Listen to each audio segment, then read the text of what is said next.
اور دونوں دروازے کی طرف بھاگے، آگے یوسف، پیچھے زلیخا،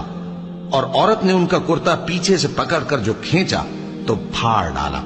اور دونوں کو دروازے کے پاس عورت کا خاوند مل گیا۔ تو عورت بولی کہ جو شخص تمہاری بیوی کے ساتھ برا ارادہ کرے، اس کی اس کے سوا کیا سزا ہے کہ یا تو قید کیا جائے یا اسے دکھ کا عذاب دیا جائے۔ یوسف نے کہا، اسی نے مجھ کو اپنی طرف مائل کرنا چاہا تھا، اور اس کے خاندان میں سے ایک گواہ نے گواہی دی کہ اگر اس کا کرتا آگے سے پھٹا ہو تو یہ سچی اور یوسف جھوٹا ہے، اور اگر کرتا پیچھے سے پھٹا ہو تو یہ جھوٹی اور وہ سچا ہے۔ سو جب اس کا کرتا دیکھا تو پیچھے سے پھٹا تھا، تب اس نے زلیخا سے کہا کہ یہ تمہارا ہی فریب ہے، اور کچھ شک نہیں کہ تم عورتوں کے فریب بڑے بھاری ہوتے ہیں۔ یوسف، اس بات کا خیال نہ کر، اور زلیخا تو اپنے گناہ کی بخشش